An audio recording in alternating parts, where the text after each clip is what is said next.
Our first speaker, I'm going to introduce with great pleasure, is Dr. Li Ming. Dr. Li Ming is a very dear colleague of ours, but he's more than that. He's a distinguished prominent leader in public health and medicine in the People's Republic of China. He's vice president currently of the Chinese Academy of Medical Sciences, Peking Union Medical University, which is really, some would say, the top medical university in China, along with Beijing University.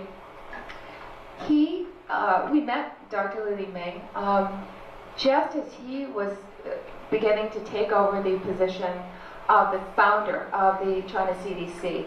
He really is the person who led the transformation in China from this sort of loosely connected system of anti-epidemic stations into now what is a modern and well-connected system of CDCs throughout the country.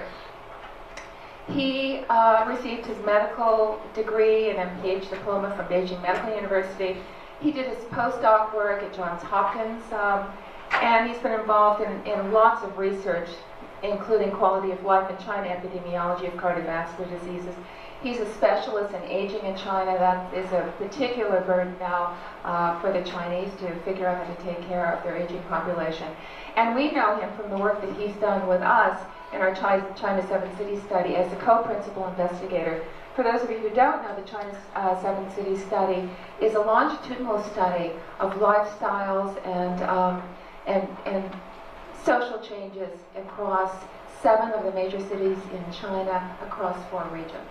And we've been looking at things like smoking and obesity prevention, physical activity, mental health, and so forth and so on. So I'd like to now present Dr. Li to give his keynote address on the current status and strategies for chronic diseases in China.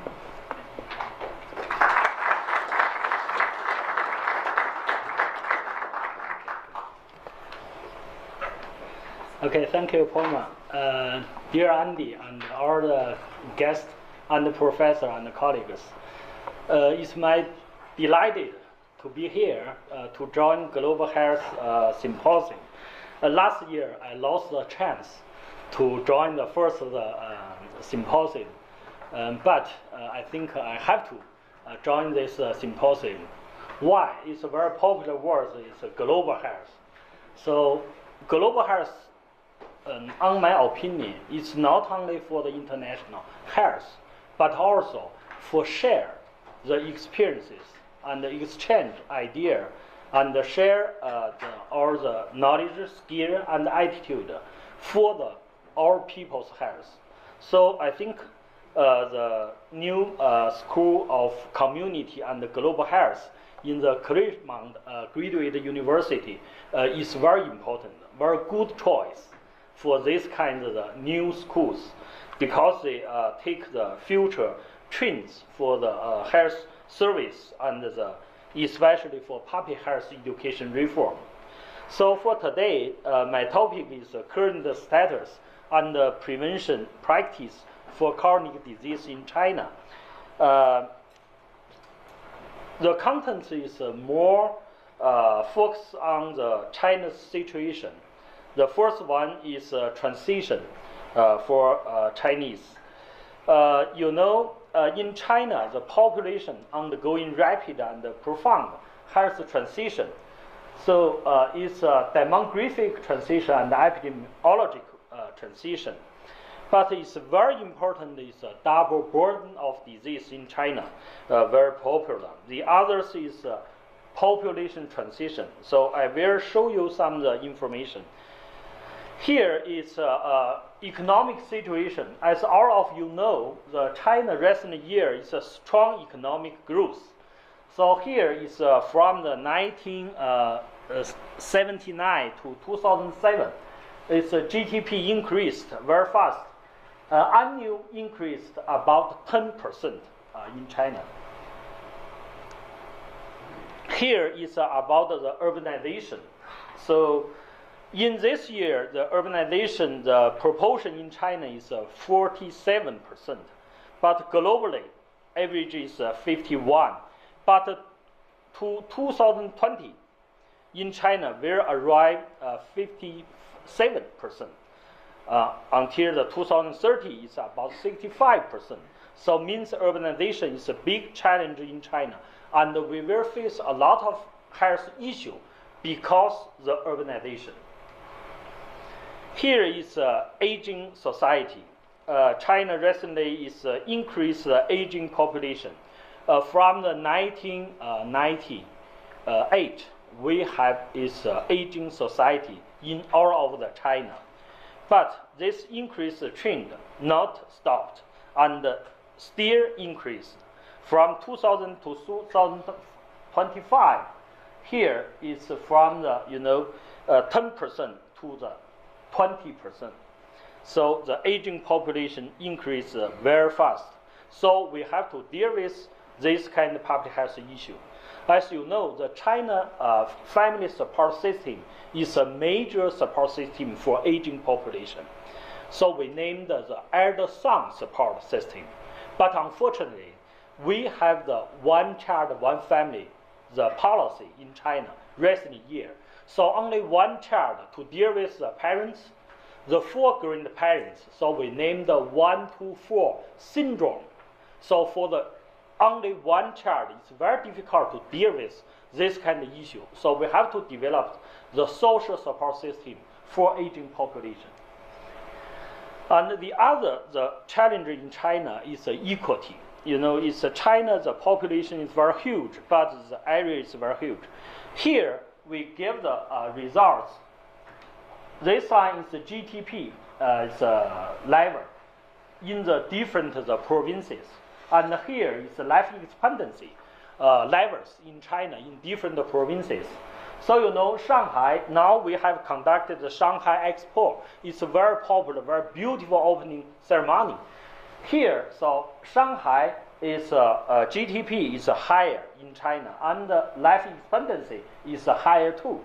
But unfortunately, in these areas, different provinces, in the same GDP level, but the lifestyle is and the quality of life is totally different. So this is a problem we have to deal with in China. So how to develop the equity in the national wide for the health delivery is our challenge in China. So this path just give you a very brief introduction about the transition in China, economic transition, and the demonstrative transition and the epidemiologic transition. But we face a lot of challenges. Today, we would like just introduce about burden of disease in China. Here is 2008, the nationwide, the main cause of death in China. So the urban or rural, the first 5 cause of death is chronic disease and injury. So in the urban is cancer, heart disease, cerebral vascular disease, and COPD. And the rural area, first one cancer and cerebral and the COPD and heart disease. So means all of them is come from the chronic disease. Here is minister have the published the data in the Lancet in 2005. So in China in 2000 is about 80% the deaths come from the chronic disease, and 70% the burden of disease come from the chronic disease. And we conduct from 1975 to 2005 is 30 years change. According to WHO, 3 group diseases. The first group is infectious disease and non-communicable disease and injury. So in the first group, from 1975 to 2005, from the 17% decreased to the 78% for the infectious diseases. But non-communicable disease from the 71% to the 80%. So means chronic disease increase in China is very fast. And the injury also is increased from 70.6% to the 10%. Here is China from the 1993 to 2008. This is conducted by Ministry of Health. We have every 5 years conduct a national wide survey for the health services and the general disease situation. So this is prevalence trends in urban and rural areas. This is urban area and there is rural areas. So we have to take care of this rural area from the 2003 to 2008. The chronic disease increase, the prevalence rates increase very fast. Here is urban area, the first 6 prevalence rates. The first one is circulation system disease. Second one is endocrine system diseases. These 2 diseases also is increased. The others is decreased. And the rural area is similar. It's with urban, so circulation. And the second one is locomotor system is increased. So the other is decreased. And here is urinary system is increased.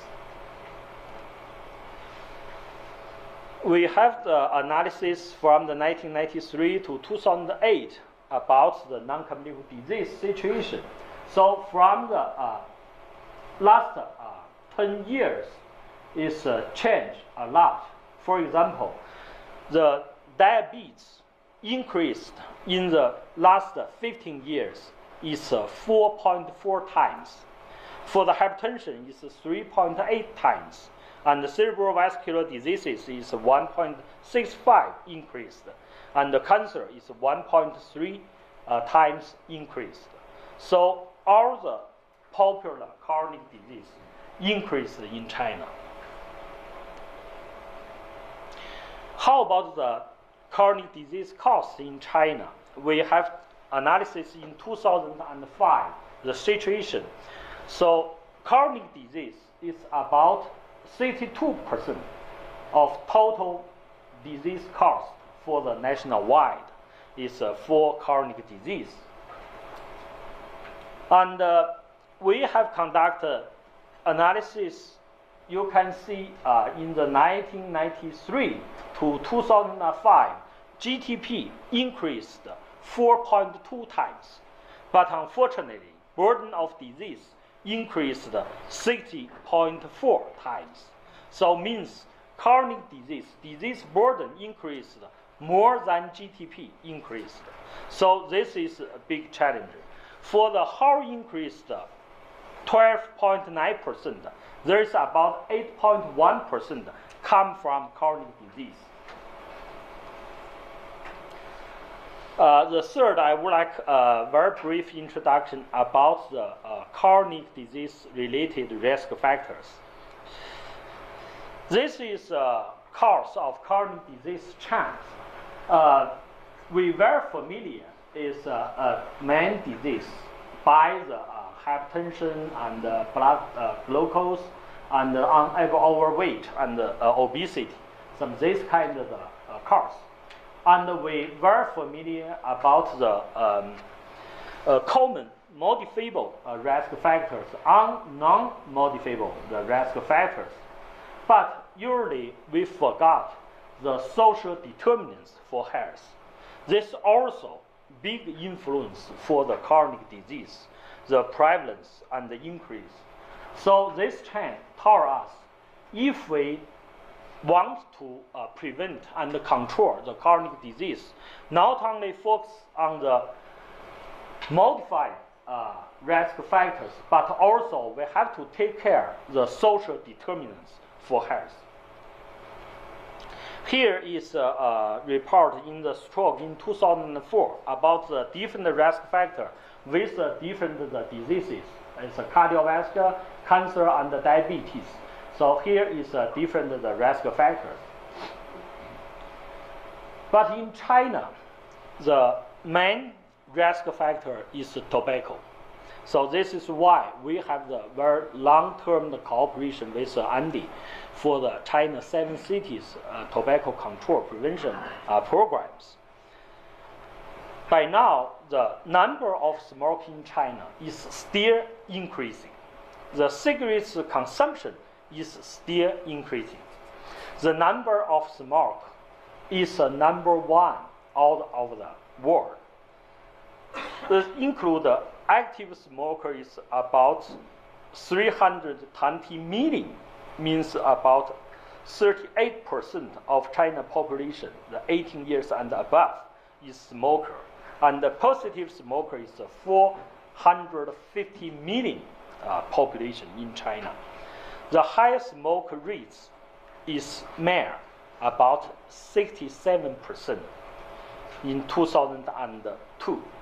And the young smokers, this means 20 years below the age, is about 30 million smokers. And the male physician smoking, about 41%. So it's a big challenge for us. It's a physician, is still the strong smokers. Unfortunately, this is a report from the tobacco Bureau, National Tobacco Bureau, report to central governments as a advantage. They talk how many tobacco or cigarettes product and how many we can selling. So means how many products we can selling so many. So this curve is very clear, it's very similar. But unfortunately, this results is more and more tobacco-related health issue and disease is coming in China. This is a direct and indirect cost of disease due to smoking in China. In 2005, there was 300 billion RMB economic loss due to smoking, accounting for about 1.5% of total GDP in 2005 in China. So this is huge expenses for China, for the developing country. The other very interesting results I have selected is China compared with United States is about 40 years later about the tobacco-related issue with United States. So here, is in U.S. year 1910 to 1950 is a per day cigarettes number 1,410, and it's in 1950 to 1990 in China, but this is only for male. It's the same. 1952 is 1, 1972 is 4, and 1992 is 10. So it's 4 years later. And for the proportion of our deaths at age 35 to 69 years old attributed by smoking is very similar. In the 1950 is 12%. In 1990 in China is 12%. And 1990, 33%. In China, 2030 is 33%. So it's very similar. So we should learn more experiences from United States, how to deal with tobacco, how to deal with cigarettes control and prevention. The challenge in China is overweight and obesity. As you know, in China is a food culture. So when we change and improve the life quality, the first response for the table, for our food. So most of the diseases and the health issues come from the food. In China, it's a diet style. It's very special. So all over the world, you like Chinese food very much, but there is very dangerous. There have some of them is too many oils, too many salties. So you have to take care about this. Just like us to take care junk food in the United States is similar. Okay, the Kentucky food. Okay. We compare from the 1992 to 2002 about the overweight is a 39% increased, and obesity is a 97% increased. And for the young generation, from the 7 to 17 years old, it's increased very fast. from the 1982 to 2008. So both overweight and obesity. The other challenge is hypertension in China. There have 4 times nationwide hypertension survey from the 1959 to 2002. So from 1959 to 79, it's around 1 million increased hypertension patients in China. But in 1982 to 1990, 10 years, it's around 3 million hypertension patients increase. From 1991 to 2002, around 7 million hypertension patients increase. So total case in China in 2002 is about 160 million hypertension patients. But we know the awareness and the treatment and the control rates is rather low in China. In the awareness, only 30% hypertension patients know himself is have hypertension, and only 25% is under treatment. This treatment means under advisor by doctors. It's a regular, routine treatment, and only 6.1% have controlled hypertension. So this is why in China it's a big marketing for anti-hypertension pill and medicine. So in China we have 246 different kind of anti-hypertension medicine have sell in different hospital and the pharmaceutical. So how to select which is best for the hypertension patients? We have to take care. We have to conduct some of the health education for the hypertension patients. So it's a big challenge for us. The other issue is physical activity. Here is a nationwide survey from 1998 to 2008. From the urban and rural have increased, means every week have 1 time activity for the force, for our health, for the do physical activity, not for the general lab work. But unfortunately, it's for young generation, it's about 82% never do physical activity. So this is why in the young generation, overweight, obesity, a lot of the challenge for them. This is our country's future, not only for our health manpower, but also for our burden of disease. So this is a big challenge for us. So it's for the aging elder population is better. There is about the 41% is do physical activity every day. So it's better. So we have conclusion the risk factors, just like WHO recently mentioned, is 3 risk factors, means tobacco use and poor diet and lack of physical activity contribute to the 4 major chronic diseases: the heart disease, diabetes, lung disease, and many cancers, and which are responsible for more than 50% deaths of all over the world. So we named 3-4-50 program. Recently, we have conducted the program 3-4-50 with the Oxford Health Alliance and the Global Alliance for Chronic Disease. Just focus these 3 risk factors to prevent 4 group the chronic disease and contribute and prevent about 50% deaths of the population. So this is why today we select this topic for the chronic disease prevention and control is so important, just like this.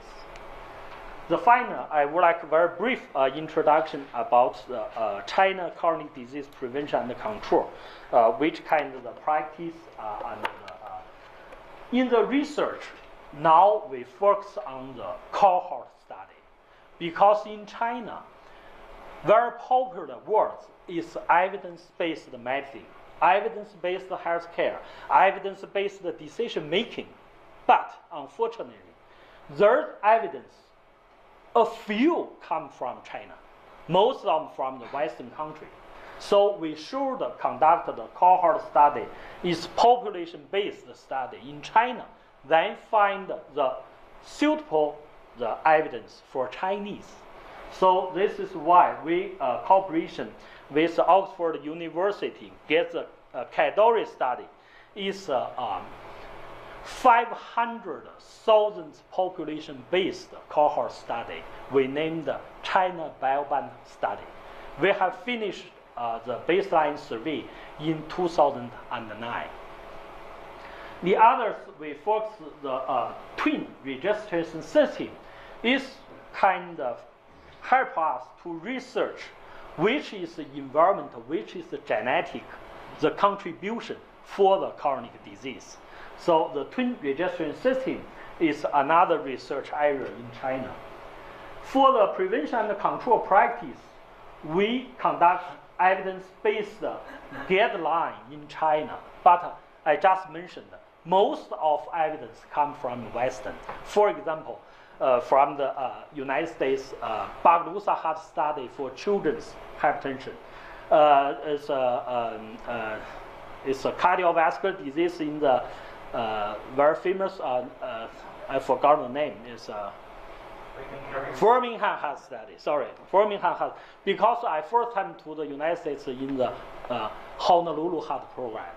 So it's a Birmingham Heart Study, yes. This kind of evidence to help Chinese doctor and the Ministry of Health to develop some guideline in China.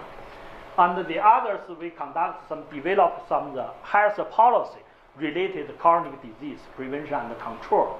For example, in Hangzhou City, the Hangzhou government to offer the free bicycle service for all the citizens. You can do exercises, take the bicycle in Hangzhou City, in anywhere. You just use your ID card. You can rent this car. It's free. So for your exercises. Okay, the others we have conducted in Hangzhou City. Recent years, China established the health city programs. So this is a practice in Hangzhou City. We named the CIH, Community Intervention for Health Program. It's a cooperation with Oxford Health Islands programs. Okay, the summary. I think the China's population undergoing rapid and prolonged health transition, but we have to deal with China's disease burden is speeding up significantly. The major risk factor of chronic disease is tobacco control and the physical activity and health diet. And the long-term health issue of Chinese people cannot be optimistic. The concept of prevention and control in gradually change and paying more attention to remote risk factor from disease with prevention measure extend to policy, environmental, and economic approach from only medical treatment. So this means social determinants for health. Okay, it's my major introduction. The chronic disease prevention and control, not only in China but all over the world, I think there still have a long way to go. Thank you.